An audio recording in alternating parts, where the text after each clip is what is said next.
Okay, welcome everyone to our fourth and last Science Matter expert for our Roads on Mars Student Challenge. I'm Robert Wingley, the director of the program, and it is my pleasure to introduce Hogancamp, who is a geoscientist working for the Controls Systems Inc. at NASA's Astromaterials Research and Exploration Sciences Division at Johnson Space Center in Houston, Texas.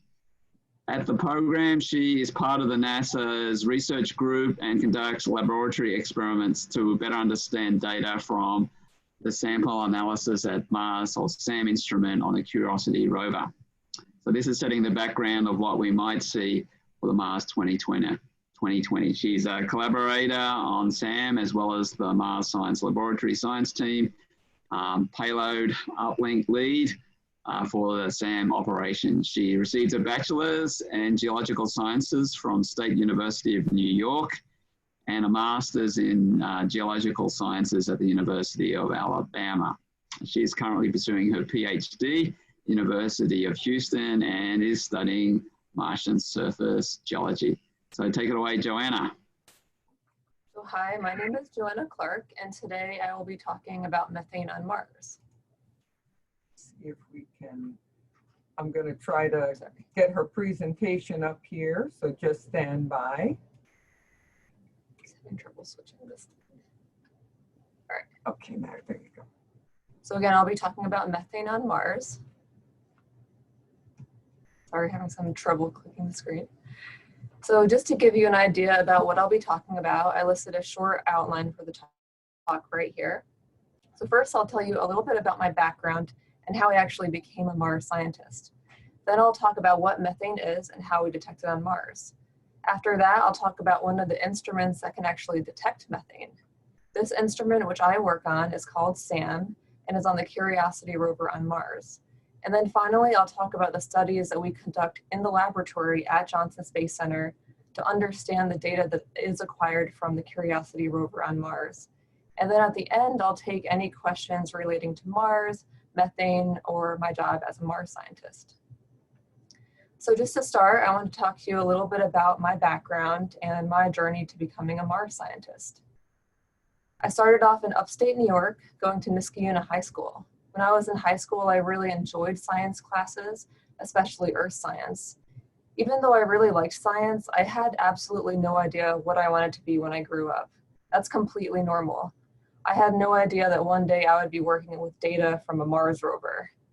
After high school, I applied to a bunch of colleges and I decided to go to a small school in New York called SUNY Geneseo. At Geneseo, I was a geology major with a minor in biology.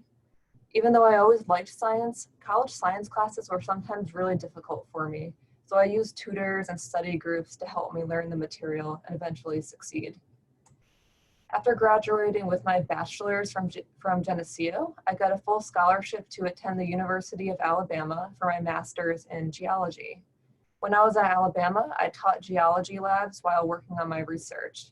And then after Alabama, I was able to get a job working for a company called Geocontrols Systems at NASA Johnson Space Center in the Astromaterials and Exploration Science Division, or ARES. I've been working in ARES for about 5 years, and I'm currently taking one class each semester to earn my Ph.D. in geology from the University of Houston. Hopefully I'll be done with this degree in about a year, hopefully. As a Mars scientist, I have several job responsibilities. I do operations for one of the instruments on the Curiosity rover called the Sample Analysis at Mars, or SAM. I'm going to describe SAM in a little bit more detail later in the presentation. Basically, doing operations means that I send commands to the SAM instrument on the rover to tell it what experiments to do. So for example, if we wanted to analyze for methane in the Martian atmosphere, I would be in charge of sending the commands to tell the SAM instrument to do that specific experiment. I also do laboratory work to help understand the data coming from Mars. I run Mars-like rocks and soils in an instrument that's similar to SAM, but it's in the laboratory. I then compare that data to what we actually see on Mars. This can help us better understand the data that we're getting from Mars. And another thing that I've been doing recently was experiments involving silica, which is basically what beach sand is made of. And I conduct experiments to understand how silica can be used to understand if Mars was once cold or warm one day when we get samples back from Mars, hopefully. So now I'm going to switch gears and talk about methane on Mars. So just as some background, methane is composed of 1 carbon and 4 hydrogen atoms. At Earth and Mars temperatures and pressures, methane is a gas and it's detected in the atmosphere. Methane can be produced from multiple sources. One source is biological or biotic, which just means that methane can be produced by organisms or life. These organisms could have died millions of years ago, or they could still be living, like bacteria. Another source of methane is in rocks, which means that methane can be produced without life, or abiotically. Methane can also be produced from the breakdown of organics that are not associated with life. So again, that's abiotic. Organics just means that it contains carbon, but that does not mean that it has to come from life. So here's just a visual that recaps how methane can be produced. It can be produced from abiotic organics, and again, that's not associated with life, but they just contain carbon. It can also be produced by organics that come from actual organisms or life. Methane can also be produced from interactions between rocks and water, so again, abiotic. And finally, the methane can surface and then spread in the atmosphere through wind. And then we detect methane in the atmosphere using our orbiters and our rovers. Methane was first discovered on Mars in 2003 from 2 different groups, one in Hawaii and another in Chile. Both were using specialized telescopes that can basically tell us about the chemistry of other planets. These groups found that methane was as high as 250 parts per billion on Mars. After this detection, the Mars Express orbiter also detected methane on Mars, but this time at a much lower concentration of 0 to 35 parts per billion. This is much lower than methane in Earth's atmosphere, which is about 1750 parts per billion. One interesting thing about methane detection on Mars is that it varies seasonally. So this graph shows methane in the gray dots and oxygen in the black dots, and this is separated into 4 different seasons. We currently don't fully understand why it varies in this way, but we're trying to understand the seasonal variation by collecting more data. So we oftentimes run methane experiments on Mars using the SAM instrument to get more data points. Recently, the Curiosity rover's SAM instrument detected a huge methane spike. Although it was only 21 parts per billion, this is actually a lot more methane than we actually usually detect using the SAM instrument. The Trace Gas Orbiter and the Mars Express Orbiter did not detect this huge increase in methane. And again, we don't fully understand why there is a difference in the amount of methane on the ground versus the orbital measurements. It's a big mystery. One thought is that something in the atmosphere destroys methane, leaving very little to be detected by the orbiters. Overall though, methane detection on Mars is a huge mystery, and we still do not know if it's caused by life or not. So the next part of this presentation is about the Sample Analysis at Mars, or SAM instrument, which is on the Curiosity rover. As I mentioned before, this is an instrument that can detect methane in the Martian atmosphere on a rover. But it can do a lot more than just detect methane, and that's what I'll talk to you about. The Curiosity rover is located in Gale Crater, which is pictured here, which we think was once an ancient lake based on the minerals and rocks that we have found. We landed where the yellow star is, and we're driving towards the center, which is an area of high elevation that we call Mount Sharp. That's the ancient lake. The whole goal of the Curiosity rover is to see if life ever existed on Mars. We want to characterize these rocks, minerals, weather, and climate, and we're also looking for potential hazards for future human exploration. So now I'm just going to pause for a quick question just for fun. So how fast do you think the rover can travel in centimeters per second? So put your answers into the chat window, and I'll give you a few minutes to see if you can think of this answer.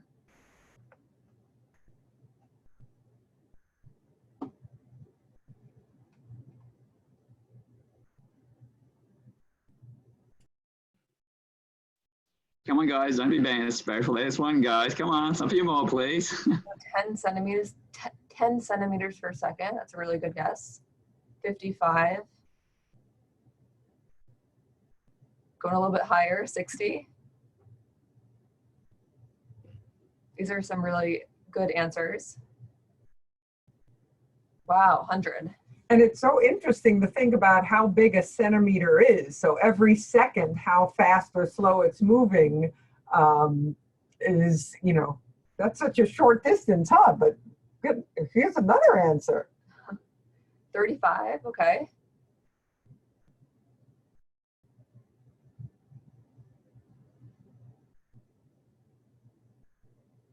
And Robert, you can guess too if you'd like, or any of you, if you want to be able to take a stab of that, just to see what you would think. Who thinks in centimeters per second, but we'll see even what you might think. I'd have to convert it into centimeters per second. I haven't actually thought about it. I know it's in per hour. But I will tell you that eventually. I'll convert it eventually. Start with centimeters per second. Let's see.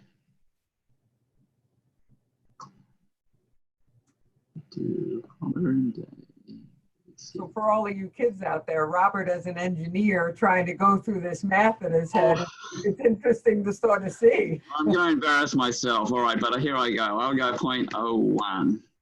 Okay. Is there anyone else out there? Any other answers?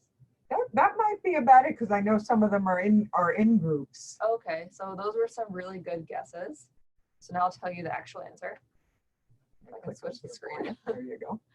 So it's actually 4 centimeters per second. Oh, I got it wrong. 0.13 feet per second, just for context. And that is slower than a turtle, which is 7.4 centimeters per second. So now, can anyone actually convert this to miles per hour? I know it's kind of a tough question, but can anyone convert that to miles per hour? Just a rough estimate. So Robert, this is what you were initially trying to think of in miles per hour. So now's your chance to, you know, we all think in terms of maybe miles per hour. So well, what do you think this? Kilometers per hour. I think your kilometers per hour is only like, I'll type it again. I thought it was about, don't you about 1 kilometer? No, you're not even 1 kilometer per hour. I think you, if you said it was that seconds, it's 360, but I got to take off. And for any of you kids out there, you can guess as well in terms of miles per hour, right, Joanna? Yeah. I think you're only, thinking though, yeah. watching him think. Yeah, you're killing me here, man. You're embarrassing me. I just put a random number in. Do it per kilometers per hour. Right. 0.5. Okay, that was it. 0.5 kilometers per hour. Now we want you to do the translation of miles per hour. That's about 1/4 mile per hour. Your guesses? And that's a hard thing to convert. Yeah, that's true. Okay, 0.05. That's a really good guess.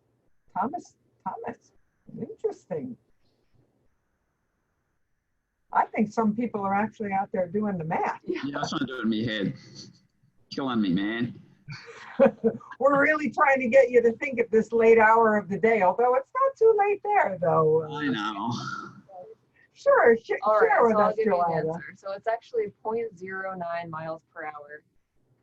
And just for context, a turtle, which is actually pretty close to the answer that the next person is giving, is 0.17 miles per hour. So we have to drive really slow because of resources, but we also have to be really careful about where we're driving. We can't drive anywhere that we can't see with our cameras, and we have to be really careful about driving on slippery materials like sand, sharp rocks, and also high slopes. So that's the reason that we drive so slow. So we have a bunch of different instruments on the rover, including a drill, we have a scoop, we have Chemin over there, that's an XRD, it can tell us what minerals are in a sample. And then finally, we have the SAM instrument, which is in the front. And there's all these other ones too, and I won't go into those, but this is basically telling us about the chemistry and mineralogy of the Martian surface. This is a picture of the SAM instrument before it was actually placed on the rover. The SAM instrument is about the size of a microwave, and it's basically an oven. So it takes a scooped or drilled solid sample and it heats it to about 900 degrees Celsius. So for context, when you boil water at home, that's 100 degrees Celsius. So we're heating these samples to really high temperatures. As we heat the solid samples, which I'm showing here in a little cartoon, it can produce gases like water, CO2, or SO2. These gases are then sent to something called a mass spectrometer, and this tells us what the gas is. Knowing what gases are produced from the rocks can tell us about what the mineral and the chemical makeup of the sample. And that's ultimately telling us about the past environment on Mars. SAM also has the ability to ingest Martian atmosphere and tell us what gases are present, and that's how we detect methane. We also have the ability to detect organics with the SAM instrument. So finally, I'm going to tell you a little bit about the lab studies that I do at Johnson Space Center to support the SAM instrument on Mars. This is an actual picture of our lab at Johnson Space Center. All of these instruments in the lab are meant to replicate the SAM instrument on Mars. Our goal is to ground truth the data that we get from Mars. And all this means is that we take a known mineral, so for example, calcite, and we run it in our SAM-like instrument in the laboratory. This then produces data that we know is from calcite. We can then compare that data to what we see on Mars to say whether calcite is present or not. We can do this for thousands of rocks and minerals to help us understand exactly what we see in the SAM data. So this is just an example that I made up of what ground truthing could look like. These graphs show the amount of the gas, say water, on the y-axis, and then temperature on the x-axis, which is increasing to the right. So in this example, I could run minerals A and mineral B in the SAM-like instrument in our laboratory at Johnson Space Center on Earth. And these two minerals would produce very different results, which are shown in the blue and green lines. We know that these results are characteristics of minerals A and B. Then we get the data from the actual SAM instrument on Mars, which I'm showing in the red curve on the bottom. I can then compare the data from the SAM instrument on Mars, which is the red curve, to data in the laboratory, which is the blue and the green curves. So in this example, the data from Mars looks just like the blue curve, right? Therefore, I can say that mineral A is present on Mars and not mineral B. This is how we understand the data from Mars. We use data that we collect in the laboratory and then we compare it to data from Mars. So now I'll take some time for some questions about the SAM instrument, the Curiosity rover, methane, or what I do as Mars scientist.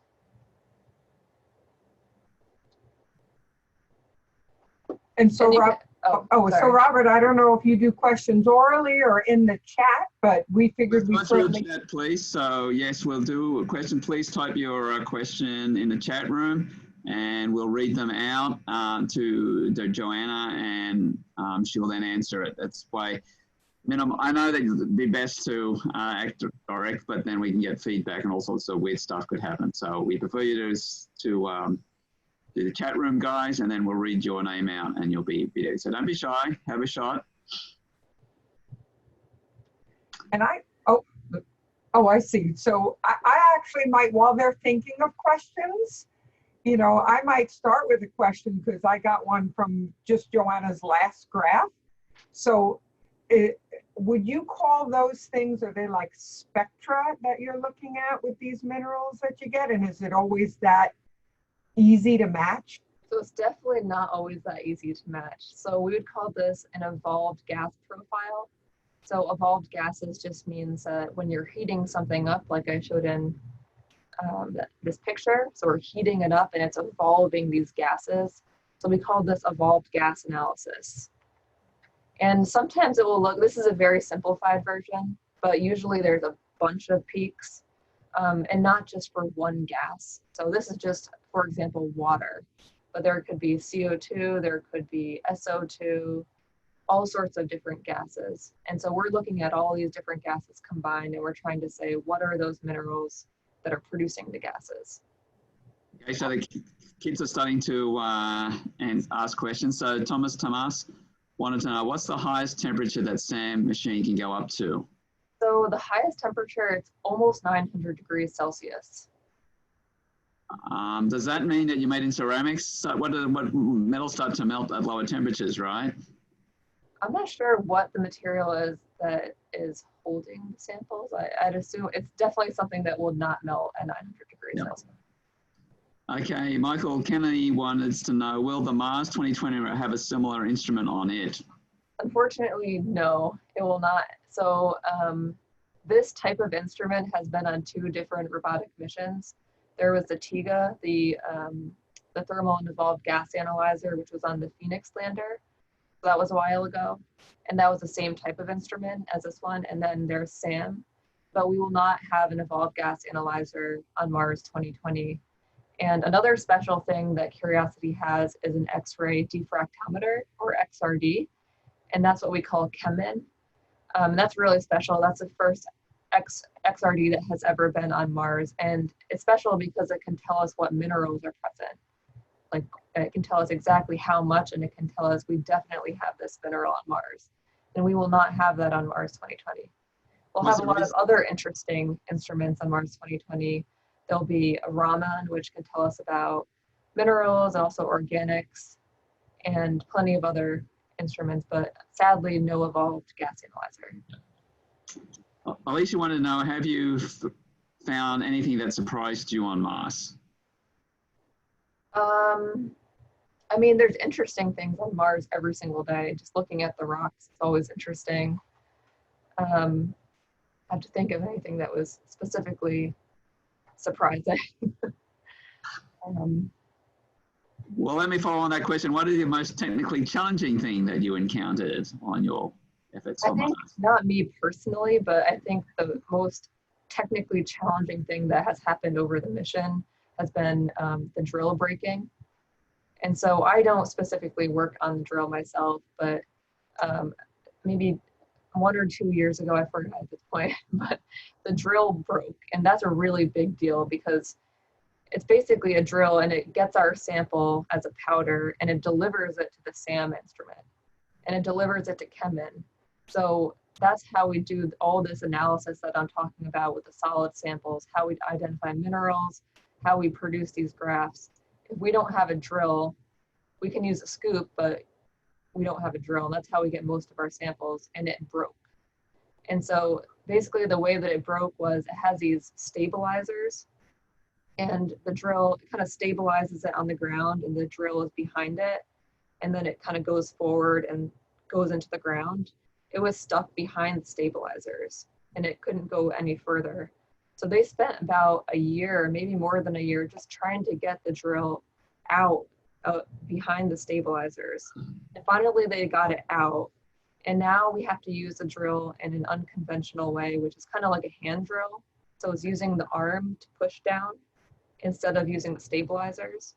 So we had to, not me specifically, but the drill team had to come up with this plan to fix the drill when they're not even on Mars. They had to fix it. And it was really impressive. And now we're getting drill samples all the time. Oh, excellent. I did want to extend the question. What about you personally? What did you find most technically challenging on your efforts? I mean, the data that we get back, we're always, it's never as simple as the graphs that I'm showing right here. I know that. So if I run a mineral like, calcite in the laboratory, if I run it by itself, it will produce something kind of like this, and it will be really easy to read. But the tricky thing is that when we get a sample, it's not just one mineral, it's a bunch of different minerals. And when they're mixed together, they react with each other. And then they produce all sorts of different evolved gas profiles. So because there's a bunch of minerals, they react with each other. So that's one of the things that we're constantly doing in the lab. We're trying to figure out if we combine, this mineral with this mineral, how does that affect what these evolved gas profiles look like? It turns out they affect each other quite a bit, and it can confuse how we interpret the data. Yeah, I figured that much. Okay, so Michelle, would like to ask, will the ESA ExoMars rover do the same type of experiments? So that one has a mass spectrometer on it, I believe. So that Yeah, I think you're but right. it does not, I don't think it has a drill, right? I don't know. So I don't know if it can actually get a drilled sample to do evolved gas analysis, but I know that maybe it does. I'm actually not sure about that. Yeah, I can't remember which system. One system is going deeper than Mars Curiosity can go. I can't remember which system that is though, but one of the future missions is going to go deeper than previous efforts, but I can't remember which one either. Tomas wanted to know, how long does the sun shine on Mars? So that depends on the season. I don't know an exact number for that, but it definitely affects how we do our experiments. For example, with our cameras and even the chemical instrumentation, some of them we can only do that when it's a specific time of day, not only because of the light, but also because of the temperature. So that's a really good question. We have to think about that a lot, the timing of our experiments to make sure that there is light. But one interesting thing about that is we don't rely on solar power. So Curiosity actually relies on radioactive decay of elements. So that's how we derive our power. So even in the dust storm, when it was blocking out light, we were fine because we're not relying on solar power. But Opportunity rover, that did rely on solar power, and that's why it died. It died during the dust storm because of lack of solar power. So while they're thinking of more questions, so in principle, then you can have a very long, extended life for Curiosity, correct? Yeah. So there is, all the instruments have limited resources. So that is one thing that we definitely take into account. We don't just run every experiment that we want because everyone would like to, drill a bunch of holes and do analyses every single day, but we have to be really careful about which one that we pick. And it has to be for a very valid scientific reason because we do have these resources that, they're not going to be there forever. So we have to be very careful about what we choose to analyze. Like for example, SAM instrument, we have a carrier gas. That carrier gas isn't going to last forever. So we have to be careful about that. And then we have pumps. Pumps don't last forever. And then we have wheels on the rover. Those are already kind of showing wear and tear. So we do have to be really careful about, where we're driving and what experiments we're doing. Yeah, I was going to ask you that question about the wheels, and that sort of leads into the next question as well. How many days has Curiosity been running? And then with the wheel issues, how much further do you think you can go? So I think it's been there since November 2011, right? Did we land August 2011? It's somewhere. I thought it was, so sometime late 2011. So that would be, is that really 9 years? Am I really that old? Yeah, so.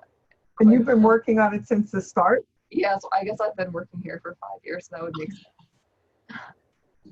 Oh, I have not been working on it since the start, no.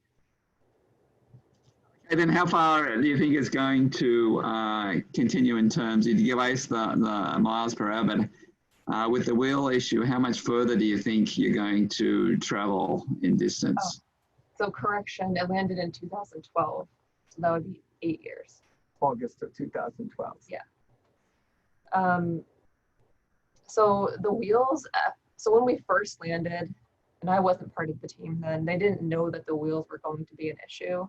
So they were just driving, long distances each day, just trying to traverse. And they weren't really considering breakdown of the wheels because when they tested it on Earth, that wasn't an issue. But the thing with Mars is that some of the rocks are really sharp and they kind of stick out of the ground, kind of like daggers. So when we drive across it, it can actually really damage the wheels. So once they figured that out, they realized we have to, stop driving over these really sharp rocks. We have to not drive as far, drive over smoother areas. So now they're more careful about it. And they're constantly checking the status of the wheels with the cameras. So they monitor this all the time. And they're actually doing pretty okay now because they've just been more careful.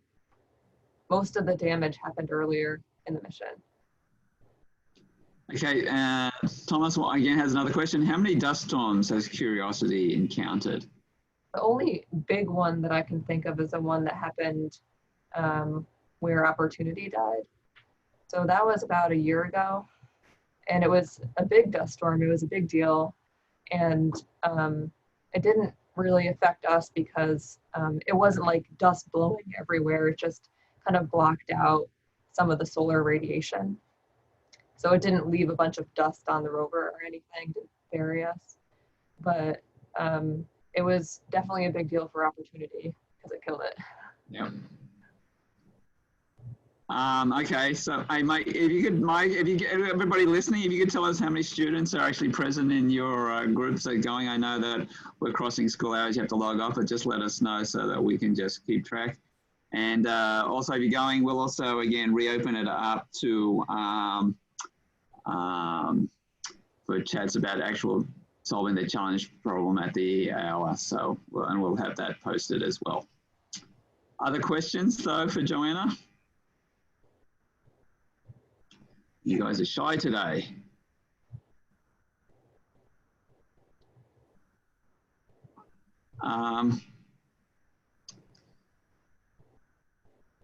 Well, I have a question for Joanna to be able to, that might relate to some of the students.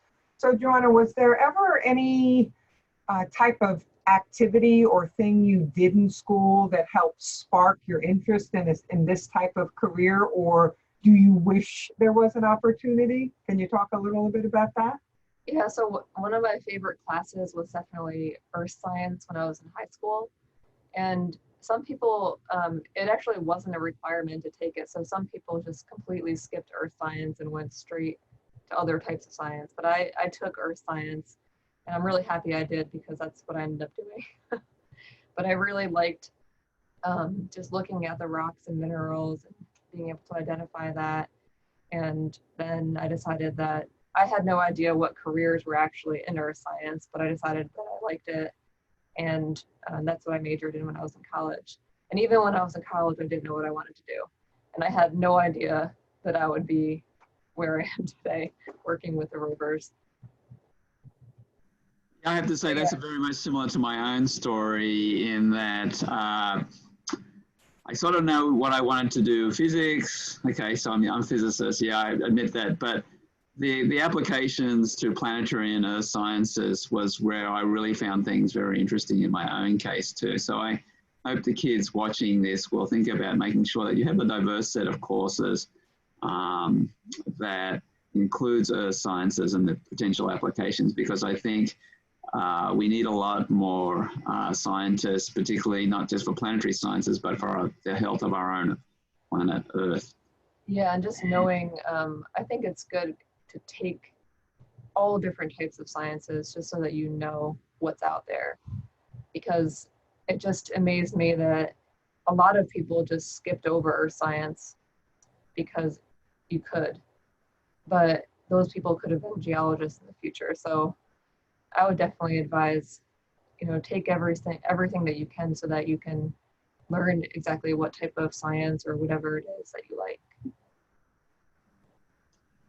All right, any last questions? You guys are being a little bit shy today, but if you want to ask questions of me or Joanna, you're more than welcome to.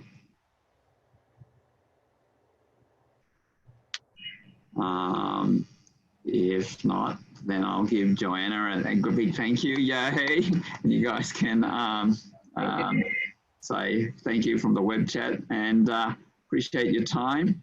And we'll be posting this on YouTube so you can see the references in the chat room, and we'll continue to keep all of you posted.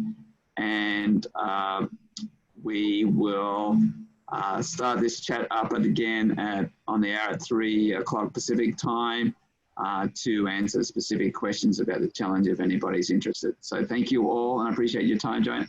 Good luck with the continuing analysis of the data. It's still very exciting.